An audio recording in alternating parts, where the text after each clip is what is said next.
Nah, demi kemelut. Ya. Kamu aja perlihat pala. Jamban Jalan Pusong. Iqbal hancur dah. Oh, ada. Oh my god. Oh my god. Oh, kak. Kepada dewan-dewan bupati. Mau tolong Jalan Pusong ke orang hancur kah. Luar biasa hotel tu je nampak berapa. Anjir aja macet. Jamban. Rakan-rakan kamu manduli ho kata yang naik ikut. Jalan agak sengit betul ke? Hati-hati, hati-hati. Hati-hati jalan yang menyabu. Entah lagu ada apa tanggung. Entah kali nak apa.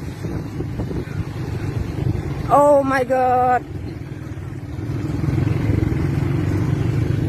Sengsara, sengsara. Hujan lebat. Hancur Honda. Kena air hujan.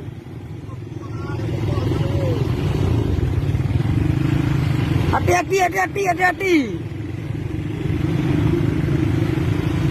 Oke guys, terima kasih kepada rekan-rekan Bandung yang nado di mana saja. Ya, tempat Jalan Pusong, Kecamatan Kemang Tanjung. Cukup hancur jalannya, cukup lebat jalannya. Ya, bang. Mayang nado kepada Bapak-bapak bupati ataupun gubernur tolong jalannya memperbaiki betul. Karena abek sengsara kamu aja mulut. Karena tiup tahun kamu tahun le, kamu puluh tahun. Nah dutua kalau dari Pandu deh, mana dia? Pakiban pejabat Aceh le. Koi bapeng tu. Tolong rekan kamu sama duma. Coba hancur, lebat jalan, hancur, berkeping-keping. Maka Dondron Mandum, buka mata yang lebar, buka mata yang terang. Yan, tibang kamu jalan. Tiga aja hancur, hancur Donda. Tiga tamu Madesmir.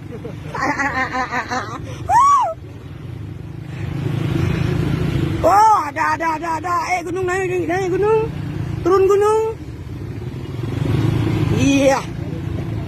Iya, kita kembali bereaksi kepada Jalan Pusong lagi.